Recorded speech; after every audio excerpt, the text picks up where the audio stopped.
Russian Sleep Experiment. Kisah ini menceritakan sebuah eksperimen yang dilakukan pada tahun 1947 di fasilitas uji rahasia Soviet. Dalam percobaan ilmiah yang disetujui militer, 5 tahanan yang dianggap musuh negara ditahan di kamar gas tertutup dengan senyawa stimulan berbasis gas eksperimental terus diberikan untuk menjaga subjek terjaga selama 30 hari berturut-turut. Para tahanan dijanjikan secara palsu bahwa mereka akan dibebaskan dari penjara jika mereka menyelesaikan percobaan dalam 30 hari yang ditentukan. Subjek berperilaku seperti biasa selama 5 hari awal, berbicara satu sama lain dan berbisik kepada para peneliti melalui kaca satu arah. Meskipun dicatat bahwa diskusi mereka secara bertahap menjadi lebih gelap dalam materi pelajaran. Setelah 9 hari, satu subjek mulai berteriak tak terkendali selama berjam-jam, sementara yang lain tidak bereaksi terhadap ledakannya.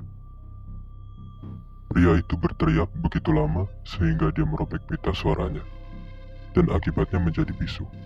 Ketika yang kedua mulai berteriak, yang lain mencegah para peneliti melihat ke dalam dengan menempelkan halaman buku yang robek dan kotoran mereka sendiri di jendela-jendela kapal.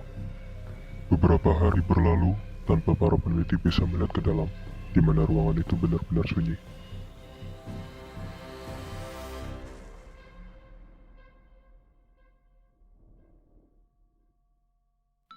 Para peneliti menggunakan intercom untuk menguji apakah subjek masih hidup, dan mendapat tanggapan singkat dari subjek yang menyatakan kepatuhan. Pada hari ke-15, para peneliti memutuskan untuk mematikan gas perangsang dan membuka kembali ruangan. Subjek tidak ingin gas mati, takut mereka akan tertidur.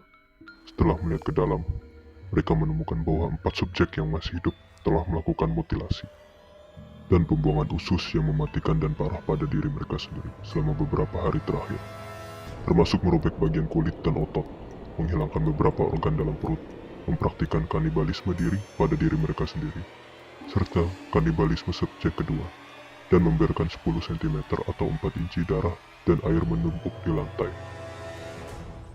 Dengan memasukkan kertas dan potongan daging yang mereka robek dari subjek kedua ke beberapa saluran air, yang ditemukan tewas di lantai segera setelah ruangan dibuka.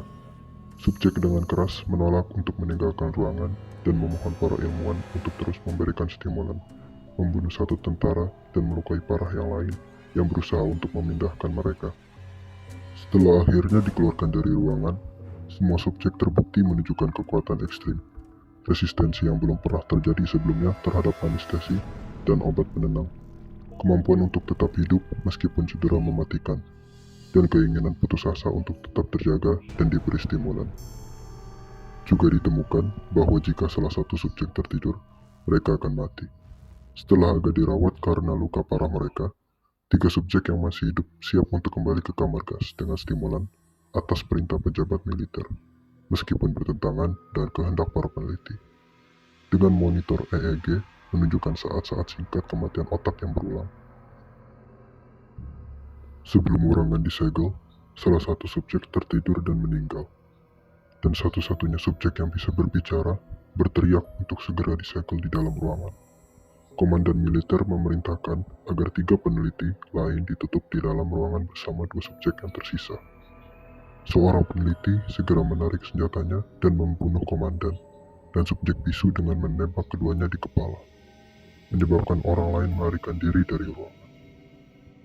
Dengan hanya satu subjek yang masih hidup, peneliti yang ketakutan menjelaskan bahwa dia tidak akan membiarkan dirinya dikunci di ruangan dengan monster yang tidak bisa lagi disebut manusia.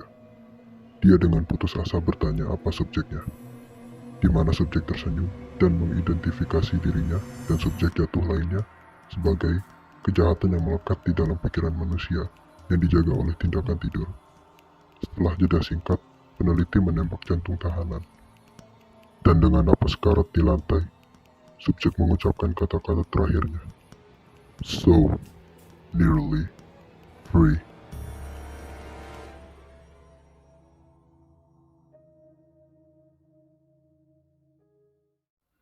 The Russian Sleep Experiment menjadi sangat populer setelah publikasi aslinya.